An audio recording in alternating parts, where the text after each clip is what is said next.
तो हमने लिख दिया कि भाई संख्या पूर्वक अधिकतर ऐसा ही होता है कि संख्या पूर्वक ही द्विगु होता है।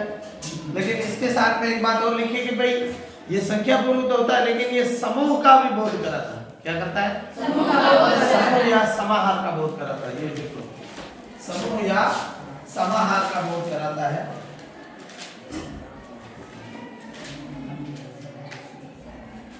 तदेव त्रिलोकम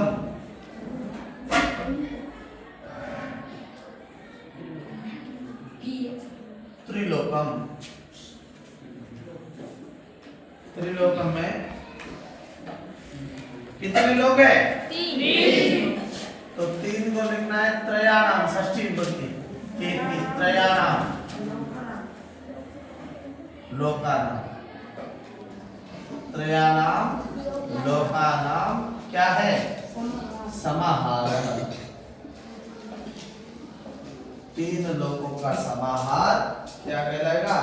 त्रिलोक समाहार।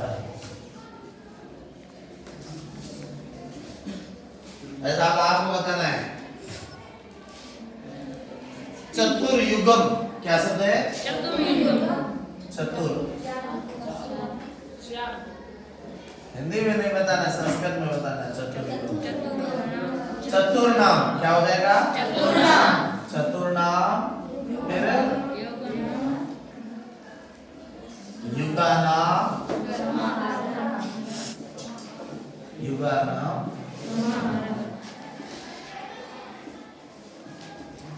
पंचवटी बताओ। पंचानाम वटानाम समाहार। पंचपात्रम पात्राणाम समाहार। त्रिभुवनम त्रयाणाम भुवनानाम समाहार।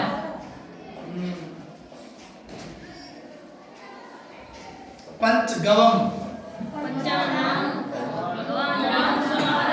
गवाम पंचानाम लिख दो ये पंचगवम। पंचगवम गाय के पंचगवम पंचगवम का लिख दो। पंचानाम गवाम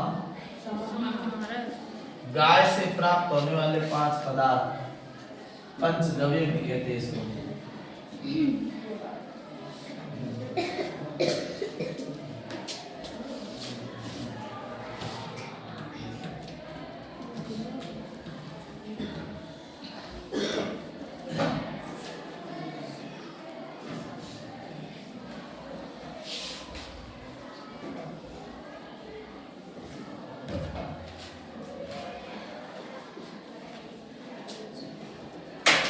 एक बात और नोट कीजिएगा इसके साथ में लिखिए कि समाहार अर्थ में समाहार ऐसा हम लिख रहे हैं, लिखना है समाहार अर्थ में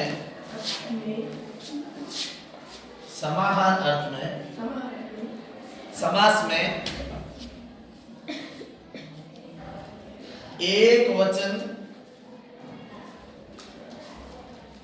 ही रहता है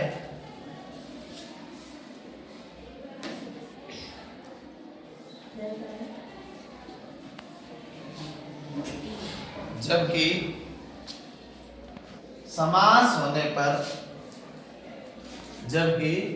समास होने पर वह नपुंसकलिंग या स्त्रीलिंग बन जाते हैं।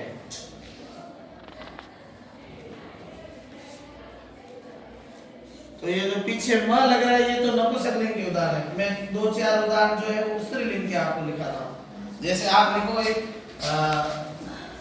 हम सब बोलते हैं ये जैसे त्रिलोकम बोलते हैं, अगर इस त्रिलोकम को मैं बोल दूं कि त्रिलोकी, क्या बोल दूं? त्रिलोकी। तो इसका मतलब भी क्या होगा? उसका भी समाहार क्या होगा?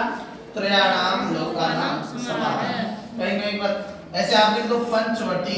अब ये पंचगवम लिखा है, आप यहाँ लिख दो पंचवटी। तो बताओ क्या हो जाएगा पंचवटी का? अभी आपने बताया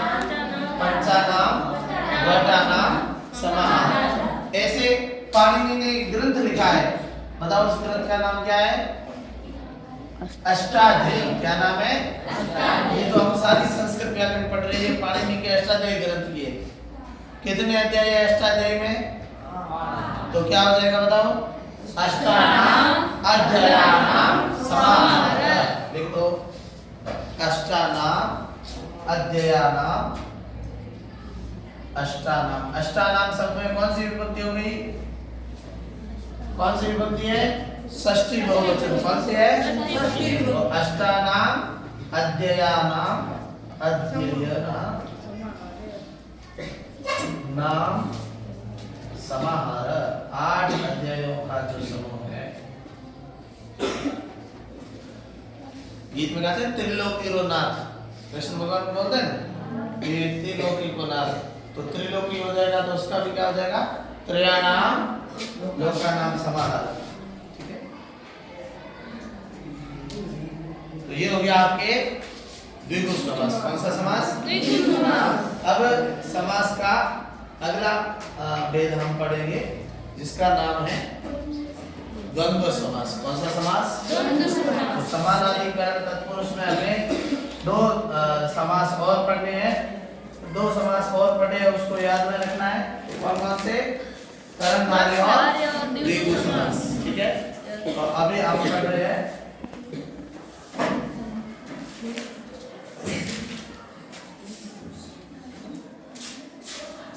द्वंद्व। कौन सा समास? द्वंद्व। देखो 4 थे द्वंद्व, 4 थे द्वंद्व, 4 थे द्वंद्व। ये 4 थे द्वंद्व लिखना है सीधा। ठीक है, च के अर्थ में च का मतलब होता है और। क्या होता है? और। तो च के अर्थ में द्वंद्व समास होता है। च के अर्थ में द्वंद्व समास होता है और इसकी हमने पहले ही परिभाषा लिख ली थी, उभय पदार्थ प्रधानः। उभय पदार्थ, उभय पदार्थो या उभय पदार्थ प्रधानो, उभय पदार्थो उभय पदार्थ प्रधानो, प्रधानो द्वंद्वः। उभय पदार्थ प्रधानो द्वंद्वः। उभय का मतलब क्या है? उभय का मतलब क्या है?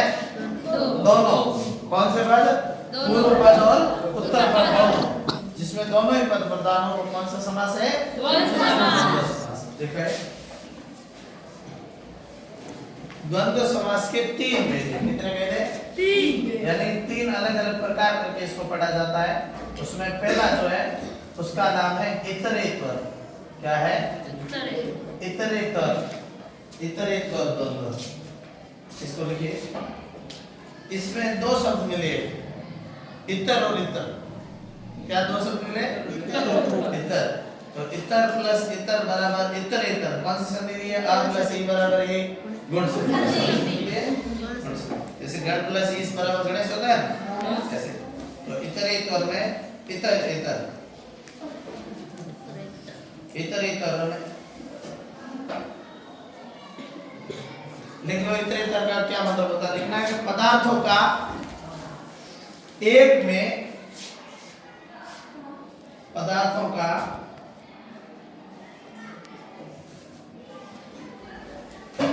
एक में अन्वय होना।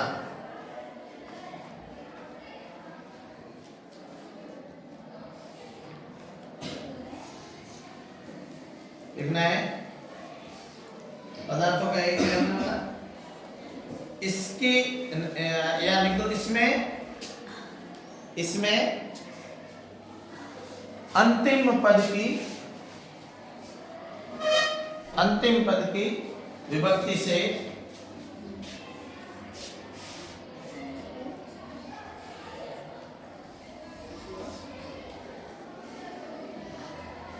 अंतिम पद की विभक्ति से यह पता चलता है कि समस्त पद में कौन सा वचन है।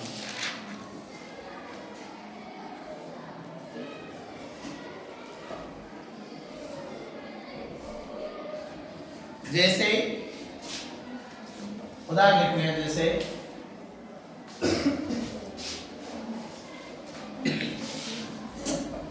राम कृष्ण, क्या उदाहरण है? राम कृष्ण। कितने लोग हैं भाई? दो। राम कृष्ण शब्द में कितने लोग हैं? दो। राम और कृष्ण। तो यहाँ अंतिम पद कौन सा है? कृष्ण। कृष्ण। तो कृष्ण में हमने द्विवचन लगा दिया। कौन सा लगा दिया? द्विवचन। तो अंतिम पद में जैसे वचन देखेंगे तो हम पता लगा लेंगे भाई दो जने। तो यहाँ दो जने कौन कौन है? तो राम च कृष्ण च।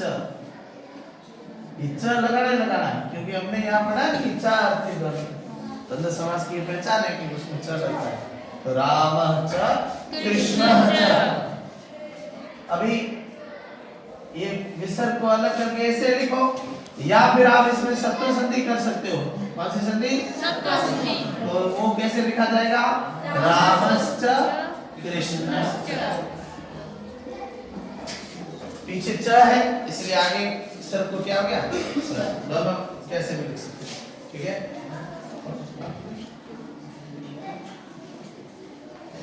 अभी इसकी जगह पर राम लक्ष्मण ऐसा होता तो राम श्याम ऐसा होता तो अब लिख दो सीताराम।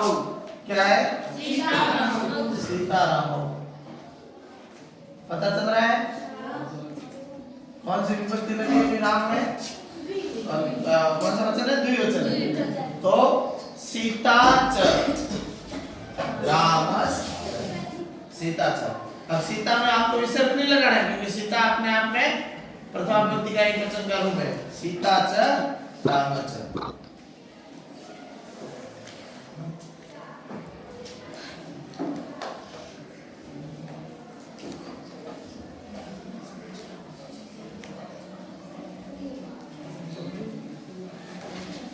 एक शब्द लिख दो हरि हरऊ।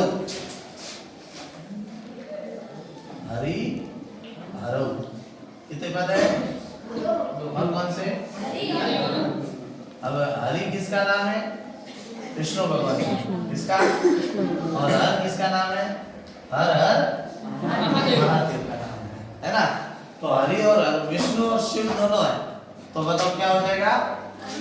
हरि च हर हर। समझ गए? बस यही ध्यान रखना है, च लगाते रहना है।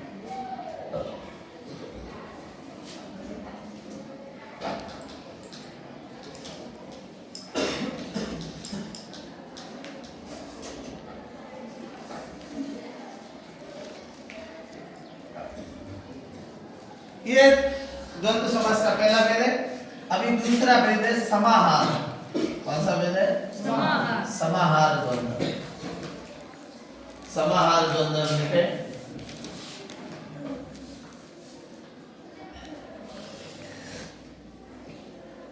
जहां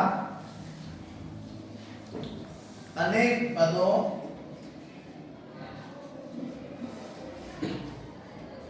का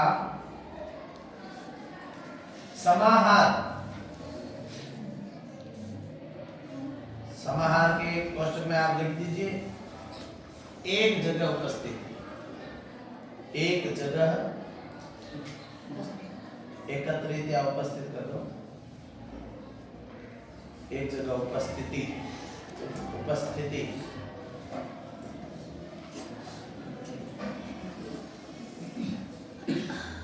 जहां अनेक पदों का समाहार बोध होता हो।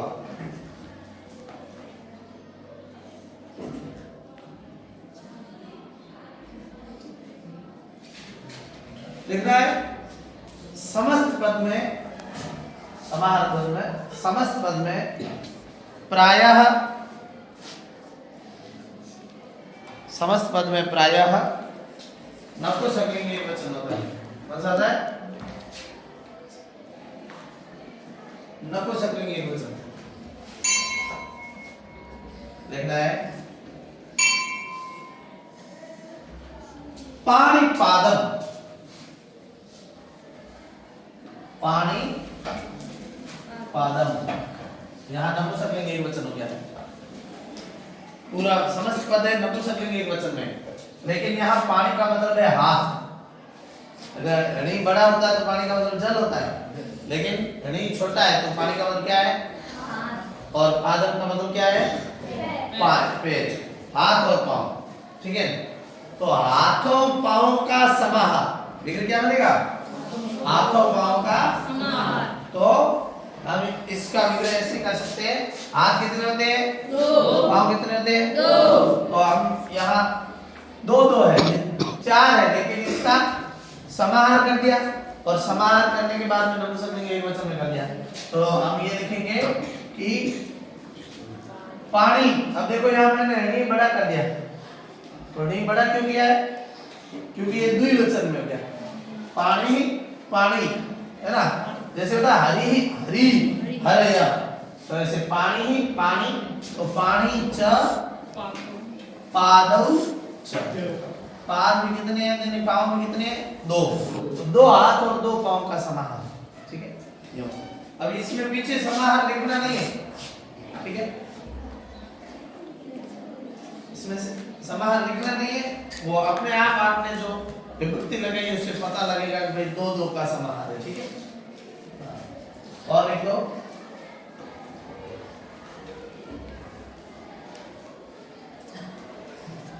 एक लिख दो पुत्र पौत्रम। समझे? पुत्र पौत्रम, पुत्र पौत्रम अब की बात है। पुत्र का मतलब होता है बेटा, और पौत्र का मतलब क्या होता है? पोता, बेटे का बेटा। तो यहाँ आप लिख दो पुत्रश्च पौत्रश्च, पुत्रश्च और पौत्रश्च।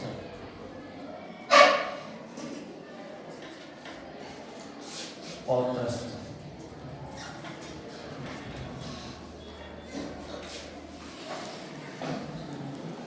इसका तीसरा भेद है द्वंद्व समास का, वो लिख लीजिए आप, वो है एक शेष। कौन सा है? एक शेष।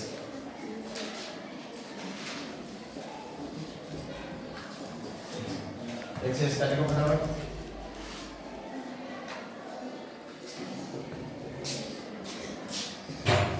एक शेष का देखो कितना है? एक विभक्ति वाले,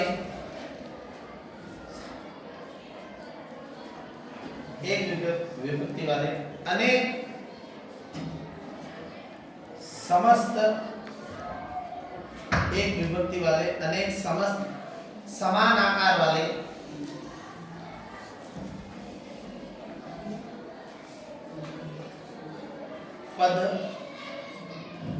पदों में, ये पदों में समान आकार वाले पदों में एक शेष रह जाए, एक शेष रह जाए और अर्थ के अनुसार उसमें, अर्थ के अनुसार उसमें द्विवचन या बहुवचन हो। शेष तो एक रहा है, लेकिन वचन द्विवचन या बहुवचन है ना, तो ये एक शेष है। ठीक है, अब जैसे मैं यहाँ पर एक शब्द लिख रहा हूँ वृक्षौ, क्या लिख रहा हूँ? ये वृक्षौ एक शेष का उदाहरण है। अब यहाँ आप इसका विग्रह करेंगे, वृक्षश्च वृक्षश्च, है ना, कितने वृक्ष है? वृक्षों में कितने वृक्ष है? दो। वृक्षश्च वृक्षश्च, पेड़ और पेड़, वृक्षश्च वृक्षश्च, वृक्षश्च वृक्षश्च।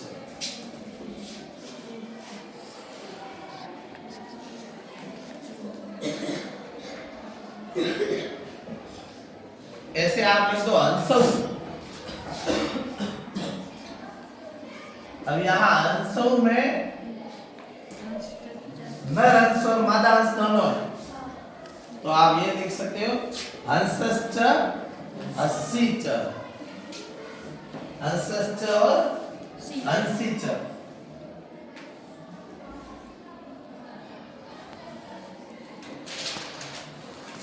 आप ये लिख सकते हो कि हंसश्च